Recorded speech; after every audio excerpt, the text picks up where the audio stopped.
All right. Here we are in our Language of the Prophet series.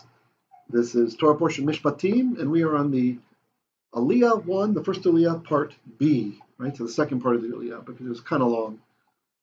Okay. There we go, part B. Wow. Okay, and so the second part of the first Aliya, it's found in Shemot, that's Exodus, chapter 21, verses 12 through 19. Okay. And I have Yonatan here with me today. We're going to do this Aliya together and discuss it, see what comes up, what's interesting. Oh, my computer froze. Hold on.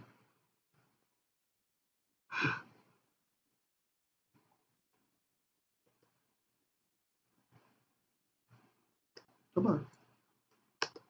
Bonjour. Well, it's thinking about it. Hourglass. Oh, over here it's normal. That's funny. On the main screen, it's an hourglass. Okay, great. So here we are. This is chapter 21, verse Yod Beit. That's 12. And Yonatan, could you read this, please? Makei ish vamet mot yumat. Excellent. Okay, and makei, that's kind of hard. So this is a pay noon verb, right? So this is what might make it a little bit hard for people to pick out those pay noon verbs. The noon likes to hide, right? So I'll just do it here. There's our noon. Oh, it stopped drawing when I got there. That's funny. It's like it knew there's a boundary. No, it's not a noon. Here's our noon. Noon. Okay. Just imagine it's a noon in here. Okay. So makei. So if it's nacha, do you know what nacha means? Like strike? Yeah, that's right. Strike. The older English will say smite. So okay. So makei ish. Okay. So this is an active participle. Okay. So as an active participle, it's one who does, right? So makei ish, one who strikes ish. Okay. So what's ish? Oh man. Okay. Right. And then want to translate the rest? I think you got the rest. Vamet mot yumat. And he dies. Good. Die, because twice, so it's like die surely die, or die you will die. Yeah, okay, so here's what's happening. This is kind of an advanced grammatical thing here. This is the infinitive absolute. So what we do is whatever the next word is, we take the same verb and we put it in the infinitive absolute form. And when you do that, when that comes first, it means, like you said, surely, definitely, right? So it's funny. There was a Hebrew roots guy here from the States, came from the States, and I remember watching one of his things, and he was saying, "Look, it's the same word twice, but the English Bibles don't tell you twice." You know, and he's kind of inferring that the translators are hiding something, right? Like it's a conspiracy or something. And I'm like, no. So this is just how Hebrew expresses surely, right? One of the ways that it does surely. So you take whatever the verb is, right? Shamor tishmor is a famous one. You shall indeed tishmor, right? You shall tishmor is you will protect or keep. And shamor is the infinitive absolute of that word. Shamor tishmor. So you will indeed keep at Yom HaShabbat, right? The Sabbath day, for example. So in this case, mot yumat. Yumat. This is the whole fall form. So it's causative happening to the subject, right? So the subject is this guy, makei ish. Someone who strikes an ish, a man, and he dies when he's struck. What's going to happen to the subject? He shall surely yumat, be put to death, be executed. Yeah. So it's an infinitive absolute, okay? And usually, not always, but usually, if the mot comes after, right? If the infinitive absolute comes after, then it means continuously. So if it said yumat mot, it would mean like you shall continuously execute him, right? Like for all of the rest of his existence, he's being executed over and over. So of course that doesn't make sense. So it comes first. Again, that's usually only 80% of the time. Sometimes they can swap places and still have the same meaning. This one means surely or definitely. Okay. Verse Yod Gimel 13. Okay. 13 says, go ahead. Va'ashelo sada ve'ha'elohim na leyado ve'samti Ti lecha makom. A few more. Next slide. Oh, sliga. Asher yanus shama. Good. Shama. Good. So you see we have a little shuluk there. Shuluk. Shama. Okay, good. Okay, so you want to take a stab at this? Actually, first, before you do, let's look at something here. Look what's happening with the vav. Do you know why there's a patach under that vav? Is it because of the aleph? It is related to the aleph, but kind of a roundabout way. So what's happening is this aleph, it has a composite schwa underneath, or a chatav patach, right? So this is it's a schwa, it's a kind of schwa, right? But it's ah is the sound. And vav, when you put it at the front of the word, usually the formula is you do vav, and then you put schwa under it, right? Okay. But you can't start a word with two schwas in a row, right? So this counts as a schwa. So you can't have schwa and then this. So usually you lengthen. But if it's a composite schwa, you lengthen to the sound that's associated with that schwa. So that's what happened here. Ah. So it's kind of complicated. And you're right, it's because the aleph. Because the aleph can't take a vocal schwa, instead it gets a composite schwa. Okay, and that makes sense because now that also seems like it works with, if, for example, is a segal with the schwa there, then that somehow that goes to the exactly. word. Exactly. You're exactly right. Yep. So, for example, this aleph here, we've got the segol in the schwa. But if we put the vav there, if there wasn't the ha, it was just the vav, the schwa would lengthen to segol, would lengthen to the segol. Exactly right. Nice. Okay. Okay. So go ahead. Let's see how you can do on this. It's okay if you don't know all the words. Okay. There's a couple strange ones. Okay. So and if. Okay. Or is it better to say but if? Let me see.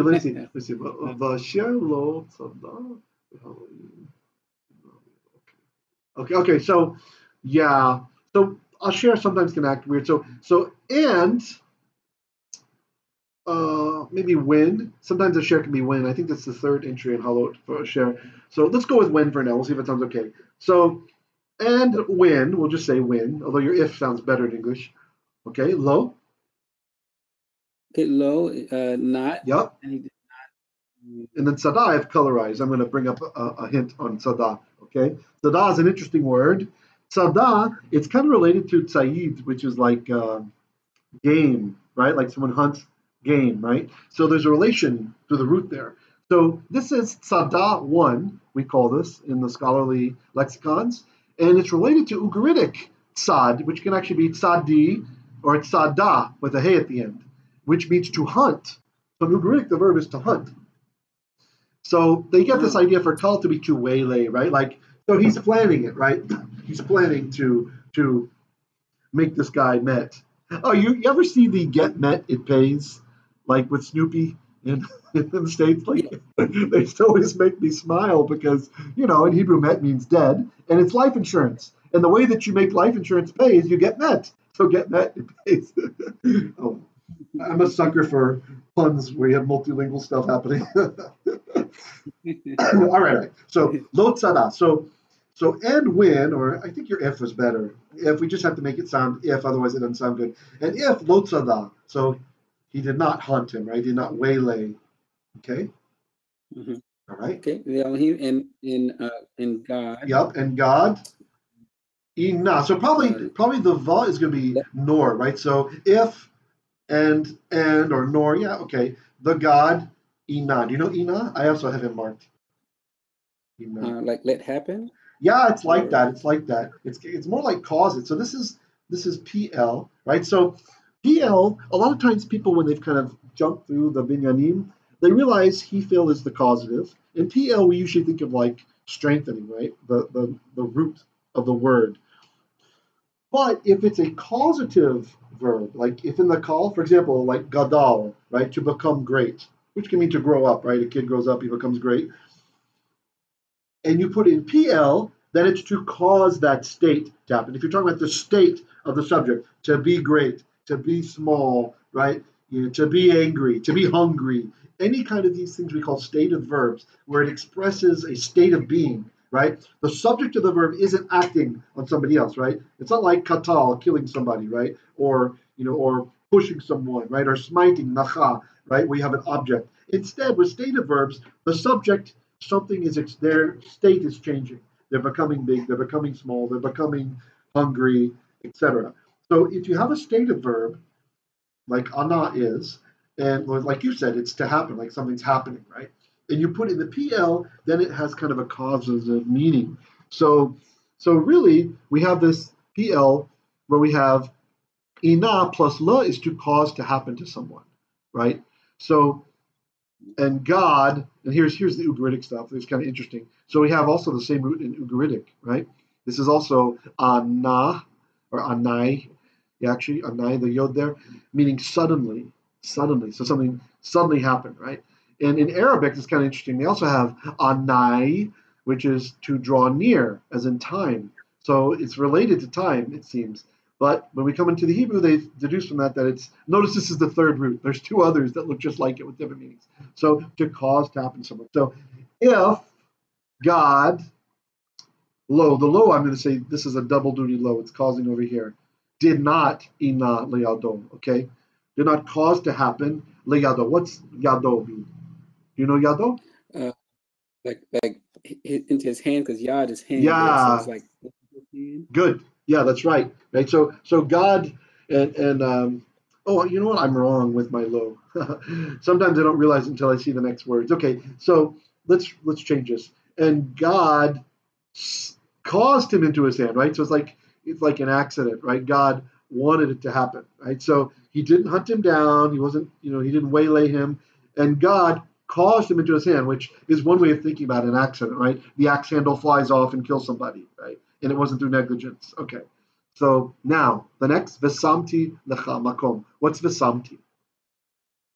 So Vesamti is like so is a point. So I'll say, and I will appoint. Okay. Yeah, I can see where you can make the connection with a point. That's probably a better translation than I was going to tell you. So seem is to set or to place, right? And the yod drops out. He's a hollow verb. So samti means I set or I placed, right? But you're right, a point is better. So the vav changes the time. I will place, I will appoint. Okay? So I will set. Lecha, what's lecha? For you or to you. Yep. Makom. A place. Good. Mm-hmm. Asher.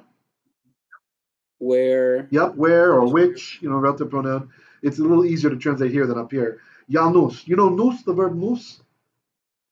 Nus? Yeah, like flee. Yeah, exactly, to flee. Okay, so Janus is what? Not the Roman god, Janus. Not Janus. So like he will, or he may flee. Yep. He may flee. He will flee. So a place where he may flee. So the guy's innocent, right? It's an accident.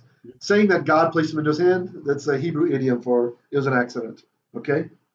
And like suddenly, the suddenly is implied here, right? It wasn't planned. Hunting is planning, right? There's time involved, right? A stalker, etc., right? Yeah. But to be sudden like this, like we see, it happened quickly. It was unintentional. That's all kind of encapsulated with this here. Okay, so then he can flee. Shama. Do you know Shama?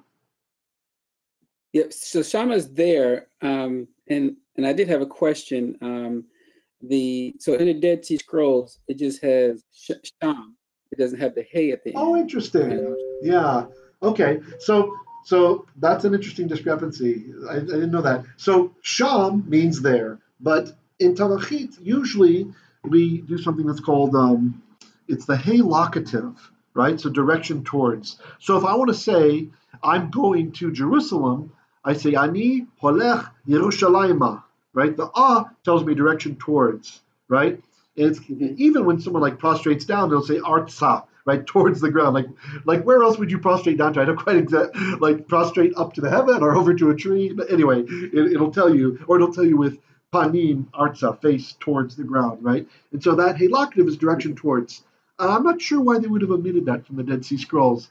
Maybe they felt that it's clear and you don't have to put the hey on there. And since it's just telling us it's not shama, right? It's just shama, right? So it's okay. So this is a vowel letter. He's functioning like a vowel letter. You don't really need him. It's just a spelling difference. Yeah, that's why. That's why. So you don't have to have it if you right. So good. Okay, good, good. Yeah, that's what I was thinking because couldn't see the commits. Hey, maybe that's maybe just like you said, just the mem is fine, Yeah. but I wasn't sure. And I gotta say it, I can't help it, but like in Russian, there's two different words for there, even though we don't do this in English. So like if I say it's on the table or it's over there, I can say at the town, right? It's over there. But if I want to say I'm going there, ya idu tuda. They have a totally different word. Town and tuda, right? That's direction towards when you're going towards something. Hebrew just adds the hey. So yeah. Okay.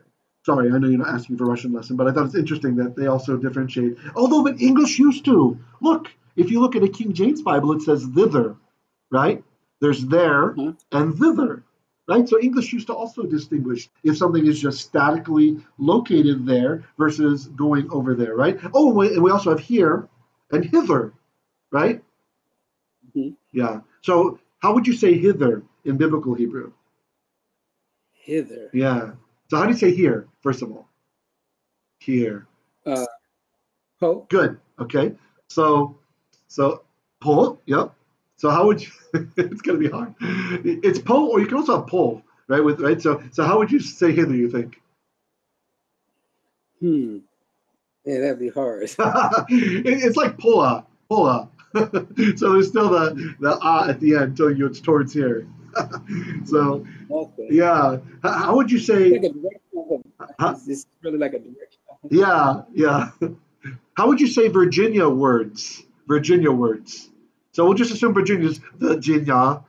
So, oh, it's not good because it already ends in an ah. That's a bad example. Ah. Okay, how about DC words?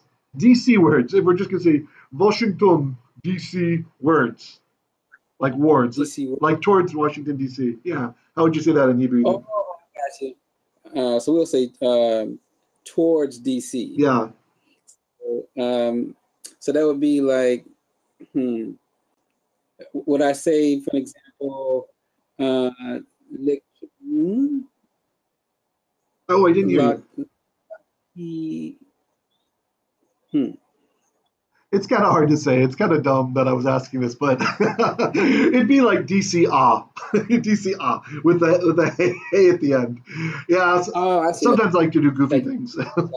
Yeah, Mozza, or yeah, I got you. exactly, exactly, exactly. Oh, how about towards Egypt?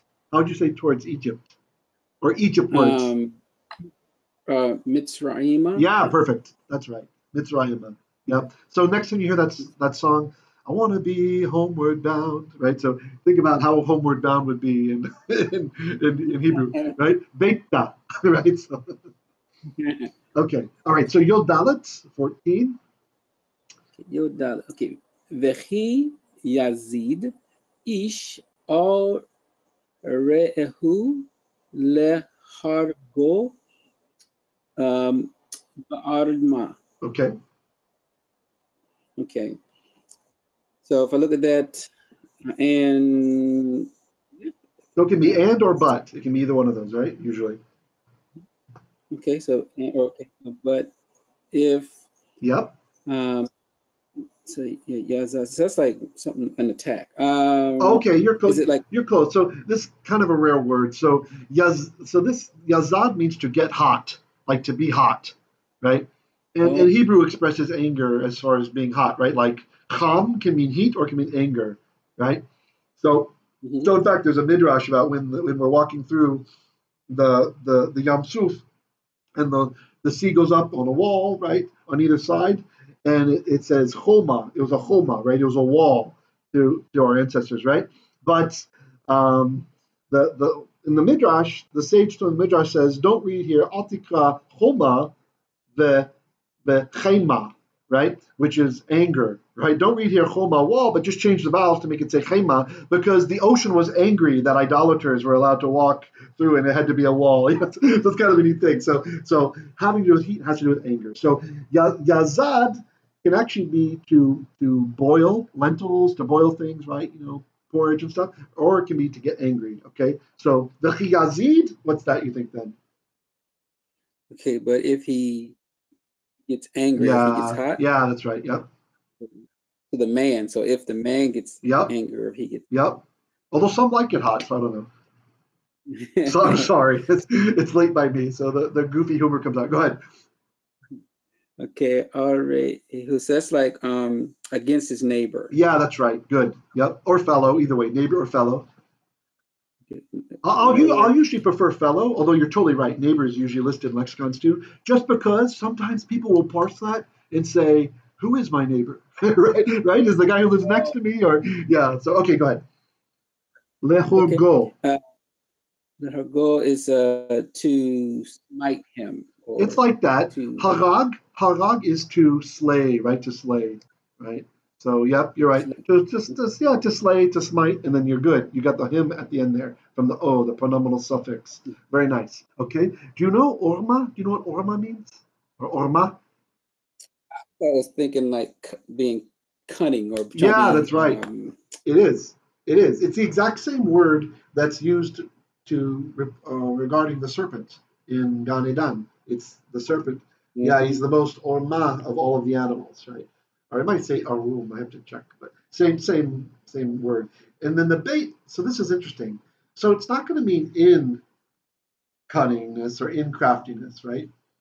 So bait. Do you remember what else bait can mean? Go ahead. be with. Yeah, Right? good, Like good, good. With. cunning. Yeah, exactly. With. Yep. So instead, he slew him with cunning, right? With craftiness. Okay. Me'im mizbachi tikachenu lamot. Okay, so what's that saying? Me'im.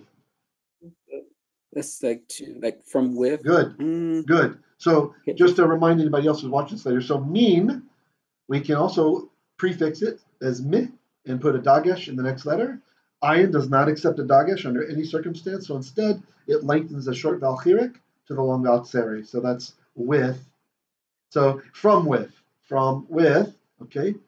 Mizbechi. So what's a mizbeach? Do you know mizbeach? Yeah, that's an altar. Yeah, that's right, altar. Yep. And so whose altar is it? Mizbechi. But keys makes it like my altar. That's right, my altar. So from with my altar, tikachenu. Can you recognize the verb here? It's kind of hard to find. Yeah, I think the first letter is dropped, but I see that the kaf and the chet, so that tell me like the take. That's right. That's right. So just like he said that the lamed has dropped out. It's not letting me draw tonight. Okay, that's the lamed inside the kuf or kof, how you like to call that. So the lamed went inside. So it's lakach. Very good to take. Okay, so tikachenu. This is an imperfect form. So in here it's expressing either an ongoing action, like whenever this happens, you do this. You take, or it can be future. You will take. The nu you would take is him. It's kind of confusing because it looks kind of like anachnu, right? But it's him. right. Right? That's what I wanted. Yeah, yeah. It can be him or it can be us. In this case, it's not us, obviously, so it's got to be him. You'll take him, lamot. To die. Yep. Take him from my altar. So from with my altar, you will take him, lamot, to die. So even in this case, even the sanctity of the mizbeach will not protect a rotzeach, a murderer. And in the Sanhedrin, in Talmud Tractate Sanhedrin, page 35, on the backside of the page, it says that even a Kohen who's discovered to be a murderer is to be removed immediately from his duties, even if he's in the middle of making a sacrifice, right? Because it's just the murder's so unclean, right? He's not allowed to continue. It has to be stopped. Okay? And then, let's see. Okay, verse 15. Go ahead. Umake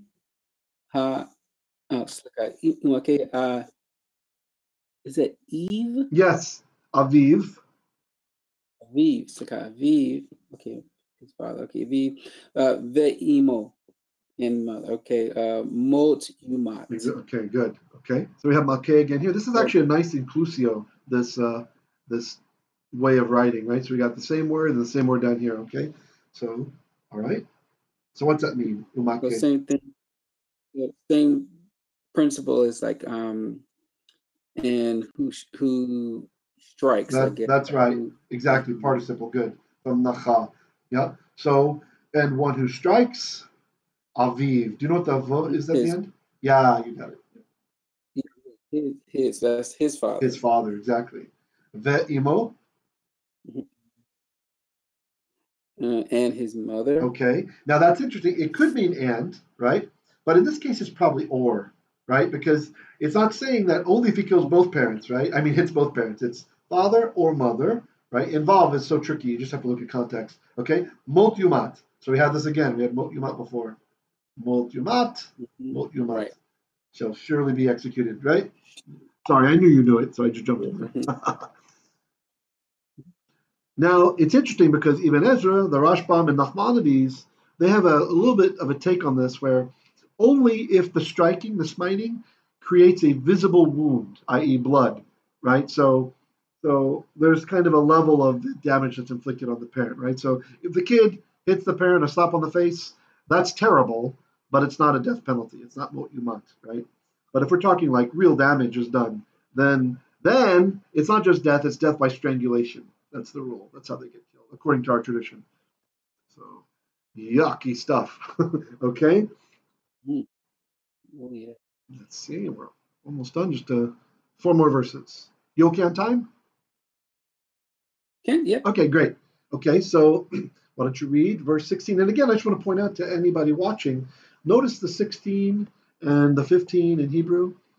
They are strange. They deviate from the form of the numbers. We have Yod Beit, Yod Gimel, Yod Dalet, right? Everything is logical. So 12, 13, 14. And then you'd expect Yod Hey, but it's not Yod Hey because we don't want to do anything to desecrate God's name. And even though Yod Hey, it's just like the nickname of God, it's a short version that we can say. We still want to say it with respect. In fact, a lot of times our Orthodox brothers, they'll say Ka if they're not praying when they're talking about Yod Hey, right? They'll say Ka.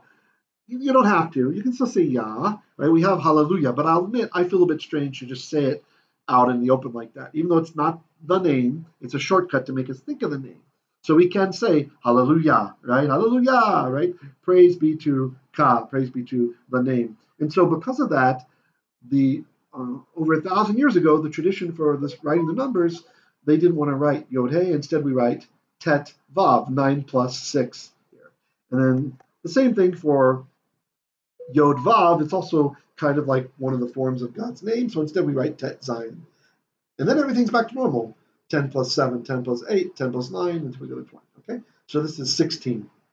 Okay, could you read that, please, Jonathan? Okay. Vegonev, ish charo, benimsa, beyado, mot yumat. Great. Okay. So what's a gonev? What's a gonev? You know ganav? Like to steal. Yeah, that's right. Yep. Like we had lo tignov, right? You shall not steal, right? Okay. So it's do you recognize the grammatical form? What form is this? Gonev? No. It's okay if you don't know the term. Okay. It's a participle. And you recognize it with make, but here the vowels are a little bit different. So gonev it's really like a stealer, right? Or one who steals, right? One who steals. What does he steal? Ish. Right? So it's what is the one who steals ish? What would we call that in English? Someone who steals an ish. You mean like today, like if a woman says she stole another woman's man? No. That might be the Remez meaning, a little bit deeper. A little bit deeper. Steals a man. That's. What if we think of instead of ish as man? What if we just say person? Someone who steals a person. Okay. What is that? It just steals a person? Yep. See, it's tricky because the context of age is off. What if the person is a young person, very, very young, like 5 years old? Then what would we call them? Oh, how do you call it? Kidnapper? Yeah, exactly. Like a kidnapper. A kidnapper. This guy's a kidnapper. Although I think the context here is told by the next word, right? Usually kidnappers today, it's they want to do something or they want to ransom, get money or whatever. But in those days, what do they usually do when they kidnap somebody? Mecharo. So machar, you know what machar means? Like sell. Yeah, that's right. And they sell him, right? So it's about slavery, right? So someone who steals a man and sells him. The nimsa. What's nimsa? Nimsa is found. Yeah. And he Okay. And this is nifal. There's our preformative noon, right? So it's matzah would be he found, but since it's nifal, it's passive. So he is found, meaning the golev ish. This is the subject of this one. So, I'm sorry, it's actually referring back to the ish that was ganabbed. So, and the man is nimsa, found, the person, veyado. What's veyado? Okay. So the breakdown, yad is hand. So in his hand. Good, in his hand. So then what's the verdict? Mot yumat. Yep. Definitely. Surely will be executed. Yeah, that's right. That's right. No survival. Okay. Yod Zion. Okay, I want to read this one. I feel kind of worked up, so let me read it. It feels good to read the Hebrew sometimes. Umekalel aviv ve'imo mot yumat. Okay. Okay, so what does umekalel mean? Do you know this word? Mekalel? Normally it's like curse. Yeah. But I remember, I think you were sharing like something light to be make nice light. Nice. And that's actually a remez meaning here that we have to. This should frighten us, right? So the pashat meaning, like you said, is curse, right? And that's not that scary, right? To curse, like, may you die 1,000 deaths, this sort of thing. I don't think it's like screw you, Dad. I don't think that kid has to be killed. Okay, thank goodness. But I think instead it's like desiring harm to the parent, right? Okay, that's the pashat meaning. One who curses aviv imo, his father and his mother, mot yamat, right? Okay, but like you said, very nice, Jonathan. The remez meaning here, we know that this comes from kal, and kalal is to treat lightly, to treat as not. It's the opposite of the mitzvah kibed, honor, treat as kaved, as heavy. So you make them weighty in your life, your parents. Treat them as weighty, right? And if you don't treat them as weighty, then you're mekaleling them. So it's interesting. So we have a mitzvah that we positively have to treat our parents as weighty, as important. But then we also have this counter mitzvah that the one who treats them lightly, again, this is a remez meaning. It's not the pashat meaning. The pashat meaning is openly cursing them, right? And some say it's even using the divine name in the curse, right? So there's more than one mitzvah being broken here. So, but the dangerous one that should scare us all is if we treat them lightly, our parents, then there might be some other level of this. And of course, this is not so strange. Some people, I know you're not this way, Yonatan, but some people listening, you might be thinking, what? Yeshua said, aren't you, I'm sorry, you might think we're reading too much in the text, but Yeshua does this all the time, right? You've heard in times past that that lo tirtzach, you shall not murder. But I tell you, if you even hate your brother in your heart, you've already committed murder in your mind, right, against him. Well, the text says heart, but it means mind, right? Or, lo tinaf, not to commit adultery. But if you look at a woman who's another man's woman, then you've already committed adultery. I mean, if it's a lustful look, right? Adultery with her in your heart, right? So Yeshua does this all the time. So I think if we had asked Yeshua about this commandment, he might have gone that same direction and said, yeah, it's true. You shouldn't curse your parents. But also, if you just treated them lightly, then you're in some kind of danger, right? So we should all come clean on that. So, Mikhail, I just want to share an opinion of the sages that's a little bit different than what I'm saying.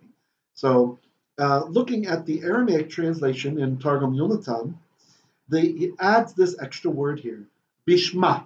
So, quick Aramaic lesson for the day. For Jewish Aramaic, this does not count for later forms of Aramaic, like Syriac, like this. Okay, but in Jewish Aramaic, if you have an aleph after the word, that's the definite article. So Hashem in Jewish Aramaic is Shema, not the Shema, not the Shema Israel, but with an aleph, not an I, right? Aleph. So that means the name. So if he curses his father or his mother, this is not her, it's his in Aramaic, in the name. Hold on, my tablet's a little bad. Let me quiet you. Then he gets the death penalty. So that's interesting. So the Aramaic interpretation that was understood in this time period around the 2nd century was that you had to invoke one of God's names in the curse, right? Like even if it was El Shaddai or one of these other titles that are referenced to his name, then it's death penalty. So anyway, I thought that was interesting. Okay, Yochait, you're up. Unless you want to comment on that. By the way, if you have some ideas or something, that's also fine. Oh no, it's interesting to see how that works with the Targum. Yeah. And Yonatan is a great resource. If you guys are, anybody listening, or you, Yonatan, if you're preparing like a Devar Torah, a teaching, for your friends or your study group or something. Hold on, I have to cough. And and you want to see, well, how was this interpreted back in the day? Targum Yonatan is really great because he builds in the interpretation. It's kind of like, what's that? Is it the Living Bible? There's one of these Bibles where, like, if the verse has 5 words, it'll have 20 words. I think it's Living Bible or Amplified. Oh, it's Amplified. The Amplified Bible, right? It's kind of cool. Sometimes they're trying to bring out the meanings of the words and stuff. But that's like Targum Yonatan. He's like that. I mean, look here. Look at our Hebrew. 1, 2, 3, 4, 5 words. Look at Yonatan. 1, 2, 3, 4, 5, 6, 7, 8, 9 words. So oftentimes Yonatan he'll bring out more that's in the text, and it's reflective of the opinions of around first, second century, what people were thinking, the common way to interpret the text. So very, very useful. And you can find actually a lot of times there'll even be English translations, not always of Yonatan, but in Sefaria. So that's a nice website. You can check out some of the stuff. Sefaria you can find. All right. So 18, you're up. Okay. Vechi Yeribun Anashim. Yep. Vehika. Good. Ish et re'ehu be'eben o ve'egruf. Good. Okay. We can stop there. Keep going? No, let's stop. You're right. Your instinct was right. Stop at Nachta. Okay. So, all right. So there's some interesting elements here. Okay. So do you know the chi syntactically here? This is still like the same as and if and Yep. and if is good. It could also be and when. Either one. And when and if. I think if makes more sense here. And actually the verb might even be emphatic. Like if it's hard to say. Yerivun. So this noon is not part of the verb. So don't let that confuse you. Okay. This is pedagogic noon. So he's probably giving us emphasis here. So do you know riv? What riv means? like person are quarreling. Yeah. That's right. To quarrel. In fact, in the Tehillim, David HaMelech, he says, Hashem, Yerivai, fight my reeves, fight my arguments, my disputes, right? And lacham et lochamai, and also fight my fights, right? So, yeah, so it's like a quarrel. You're right, a quarrel dispute. So, and if Yerivun, this is plural, it's a defective spelling. The shurik, the Masoretes notice it's missing, so they put the u down here. Okay, so the subject is anashim. What's anashim? Men. Good. Okay, so then if men yerivun, they are fighting, and it's interesting, really interesting. There's that noon there, so I guess they're really fighting. It's gotten bad. Okay. Vehikaish. So this again is nacha. So what's that mean? Right, to strike, like any. Yep. Strikes. Yep. Strike, hit. Exactly. Strikes. Yep. Okay. And or a person, right? So he strikes a person. Yep. Exactly. And it's a little hard to recognize, but okay. Yeah. Okay. So keep going. His fellow. Yep. So a man strikes his fellow. Be'evan. Be'evan with a stone. Yeah, that's right. Nice. You see, guys, how he did with the bait there instead of in a stone? We're definitely not striking in a stone, with a stone. And then look here, the O. What's O? Do you know O? Or. Okay, and look, it's a vowel sound, O, and we have the monach, right? So it's supposed to be read closely to the next one. So we lost our dagash lene in the bait, right? So it's not but, it's ve egrof, or with an egrof. You know egrof? It's like your fist. Yeah, your fist. Yep. So a stone or a fist. So okay. Velo yamu. Okay, I'm sorry. You go ahead. Read the next part. Okay. So velmut venfal lemishka. Oh yeah. Yep. Okay.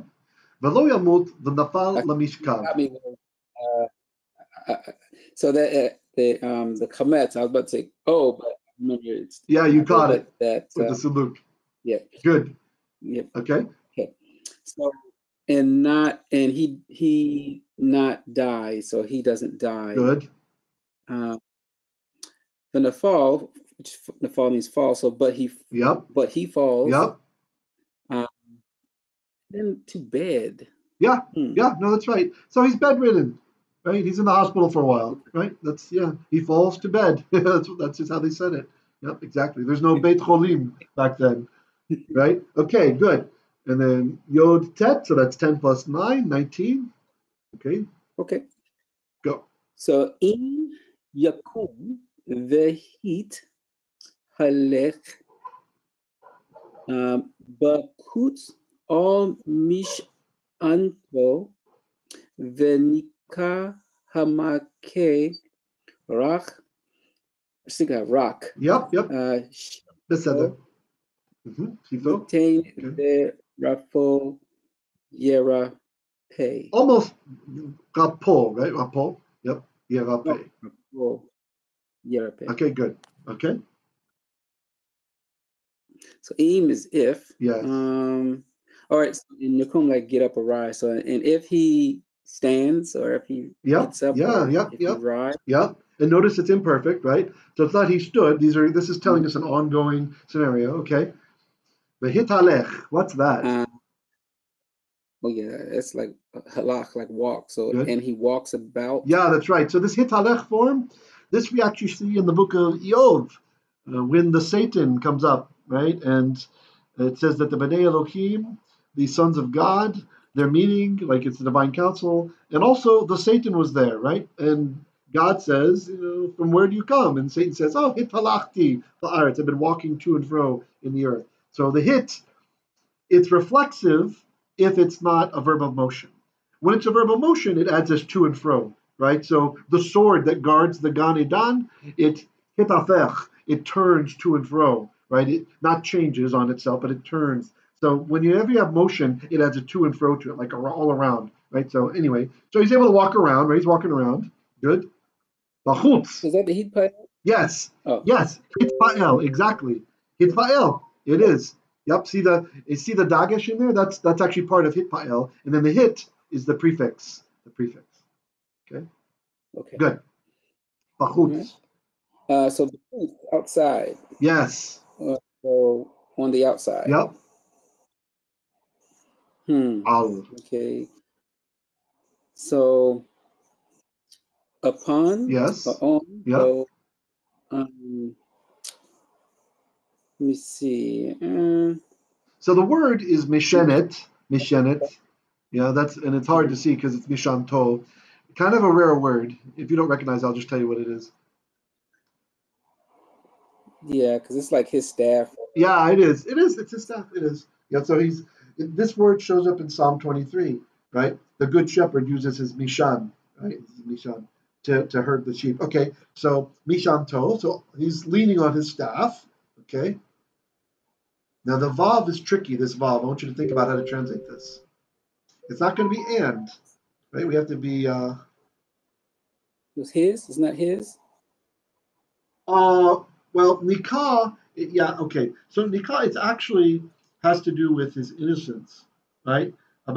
Okay. So this is the other guy, not the one who's walking around, right? So nikah is like to be free or to be innocent, right? And so he will be free. He'll be innocent, but we don't say and then. It doesn't sound good, right, in English? So the one guy's walking around on his staff. He was bedridden for a while. Now he got up. He's okay. He can move around. Then is what you got to do with the vav, right? Then he will be innocent. He'll be free, right? He'll be free. Who's free? Who's the subject? Hamake. What's that? Hamake. The striker. Yeah, exactly. Yeah, the striker. Yeah, that's right. Rak. What's rak? Rak. Only. Nice. Shifto. Shifto is a little bit more tricky to figure out, but I think you'll get it in context. Like it's like lost, like his time lost. Yeah, that's right. Yeah, exactly. Literally, it's like his sitting, right? Only his sitting. But you're right. His time lost. Yitain. What's yitain? Pay. So he will pay. Yep, he'll pay from the verb natan, to give, right? So literally, he will give, but if he'll pay is better. The rapo yirapeh. What's this mean? And fully. Until he will fully heal. Yeah. Yep. It's literally. So we have another example of an active participle. I mean, a verb, not active participle. Infinitive absolute of an infinitive absolute, like we saw before with the mot yumat, also infinitive absolute. This one's infinitive absolute. Surely be put to death for a hofal. And this is surely he will until surely he heals. Right. This is PL to heal. Yerapeh, he will heal. Okay. So and surely he will heal. So pay for the time that he's down until he's healed. Nice. Any comments or questions, Yonatan? Low. Okay, Yofi. Okay, so then let me just go ahead and end this. And this is the end of the Aliya yomi.